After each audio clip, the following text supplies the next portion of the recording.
You're not living your life, you're watching yourself live. Not as the main character, but as an extra at best. You're forced to always monitor yourself, tracking how you come across, how you sound, what you look like. This feels normal, but it isn't. Because modern society is built on surveillance, and it changes how we experience ourselves. The eyes of others are our prisons, their thoughts are cages. This quote by Ralph Waldo Emerson isn't about fear of judgment. It's about the fundamental structure of modern life. We're not living, we're watching ourselves live. We're not in our lives, we're observing them from a distance. You don't see yourself, you see yourself seeing yourself. We risk losing access to what real life is supposed to feel like. It's imperative to find that path back to ourselves again. We think we're living, but we're actually dead inside because real life has a different texture from what we experience day to day. Real life happens when we're not monitoring ourselves. We experience real joy when we're not self conscious, when we're not hyper aware of ourselves. There's a natural presence, a quality of experience, a being one with life that makes you transcend your ego and feel truly alive. In these instances, you're not thinking about yourself, you're just inside the moment. Philosophy calls it immanence. I call it aliveness and life's pulse. There's almost a mystical quality to it. There's no gap between you and life itself. Aliveness, life pulse, is not something you create, it's what life is made of. Its energy is magnetic, it's always in motion, always present. There's no self doubt, no questioning, no comparison. It just is. It doesn't make sense in a logical way, and yet it's exactly what makes life worth living. It's exactly what we all chase without realizing it. And the cruel paradox of modern life is this: we want more aliveness in our lives, but we're moving further and further away from it. Because the opposite of aliveness is not boredom, it's control, conformity, self consciousness, observation. And modern society is built on all of that, not accidentally, but by design. Because aliveness is disruptive, it doesn't follow a script. It lives in the present moment. It's ever changing, pulsating, hungry. It defies categorization, and it's the only thing that can make you feel free.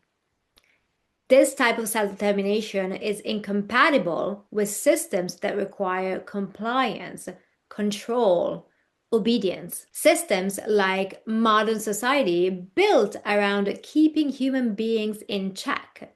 Civilizations built around structures of surveillance. Instead of promoting aliveness, these systems promote self monitoring. Instead of direct experience, they encourage subconsciousness. Instead of living, they want you to watch yourself live. So instead of being fully inside your life, you start to relate to it from the outside. You become aware of yourself as something that can be seen. And the energy that should be used to live gets redirected into managing how you appear, how you look, what you say, how you're being perceived. Instead of unleashing our life force energy, we suppress it and call it life. When Emerson talks about the eyes of others being our prison, he's referring precisely to this dynamic.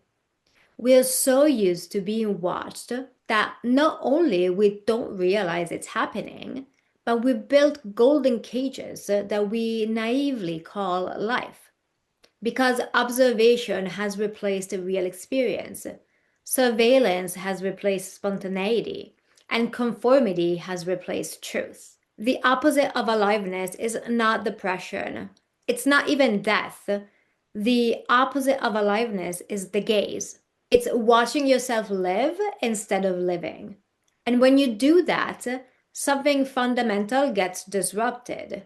You turn yourself into an object instead of being a living subject. In 1943, Jean-Paul Sartre said that the moment you become aware of being seen, you no longer exist purely from within. You begin to experience yourself from the outside, and that creates a split. One part of you is living, and the other part is watching, evaluating, adjusting, scrutinizing. This is what I call spectator consciousness, a mode of being in which you're no longer inside your life, but positioned as an observer of it, where experience is no longer direct, but something you relate to from the outside. And this split consciousness changes the nature of experience. When you're fully alive, fully immersed in the act of living, you cannot be grasped. You're not fixed, not stabilized, not easily categorized. You retain control over yourself. Even when you choose to interact with society, you still remain a subject. You're not easily influenced. You cannot be steered. You move when something feels real. You follow your own inner vision. You're fully present to your own life. Not because you're trying to be different, but because you're not referencing yourself from the outside. Take me, for example. You might believe I belong to certain ideological positions instead of others, but I don't. A real life is not something you observe, it's something you're inside of. There's no distance between you and what is happening. You're not thinking about yourself. You're not aware of how you appear. You're just responding to what is in front of you, to what moves you, to what feels real. But modern society wants you to keep evaluating yourself, to keep adjusting, to stay worried that maybe you did or said something inappropriate. The gaze introduces the need to judge, to regulate, to make sure that what you're doing fits within acceptable boundaries. And over time, this inner monitoring becomes automatic. You don't need to be told what is appropriate. You anticipate it. You don't need to be corrected. You correct yourself in real time. And that's where the mechanism reveals itself. Because modern society doesn't rely only on external control, it relies on internalization, on moving the gaze inward so that the locus of control is no longer outside of you, but inside. This is what Michel Foucault described through the logic of the panopticon. You don't need to be constantly watched. You only need to believe that you might be. And eventually, you take over that role yourself. You become both the observer and the observed. And once that happens, the system no longer needs to intervene because you're already aligned, already regulated, already living within the lines. Take something as simple as social media, for instance. It's structured entirely around visibility. You watch others, but more importantly, you watch yourself through others. You imagine how you appear, how you're perceived, how what you say will be interpreted. And that shapes what you do next, not through force, but through anticipation, through self monitoring. This is where something very important is lost because the energy that should be used to live, to move, to respond, to feel gets redirected into managing perception, into staying within acceptable forms, into making sure that nothing about you disrupts the system. And that's why people who are not constantly monitoring themselves feel dangerous. Not because they're trying to be, but because they're not compliant. They move when something feels real. They don't filter everything through the gaze. And that makes them unpredictable, harder to categorize, harder to control. That's precisely what modern systems are designed to avoid. So, what gets promoted instead is not aliveness, but self surveillance, not direct experience, but self consciousness, not living, but watching yourself live. And over time, this becomes so normal that it's no longer perceived as a distortion, but as life itself. The gaze is hard, probably the hardest thing to disrupt. We're surrounded by images, visual media dominates. We watch things instead of experiencing life. We binge Netflix instead of reading a book. We scroll social media for hours instead of thinking. We no longer determine the images anymore. We don't make them, even if we think we do. The images determine us. The images make us. We live based on what we've already seen. Visuals shape what we pay attention to, what we value, what we believe life should look like. In modern society, images have replaced life because once experience is mediated through images, it is no longer direct. It is interpreted, filtered, and that makes it easier to observe than to live. So, how do you return? How do you return to real life? How do you return to aliveness? Not by adding something new, but by removing what stands in between.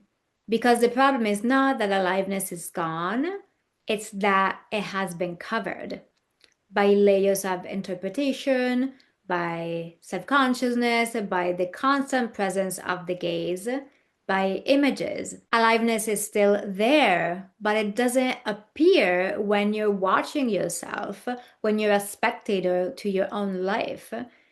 It appears when that layer drops and you return to your own experience. When you're no longer referencing yourself from the outside, when you're no longer asking, how does this look? What does it mean? How will this be perceived? But you're simply responding to what is in front of you. This is what Simone Weil called attention. Not attention as focus, but attention as presence. A state in which nothing stands between you and reality. No interpretation, no performance, no distance, just contact. And in that state, something shifts. You're no longer divided. Your consciousness is no longer split. There is no one watching. There is no one adjusting. There is only participation. And that is where aliveness returns, not as something you create, but as something you return to, as something you touch once again, once the gaze releases its hold. The moment you stop watching yourself live is the moment you start living. Hey, thank you for watching. If what I'm sharing resonates with you, make sure you hit subscribe to be notified when new videos are released. And if you want to go deeper, I share longer reflections, frameworks, and updates in my newsletter. The link is below. This channel is a growing body of work about restoring aliveness in a world that quietly trains you to live at a distance from your own life.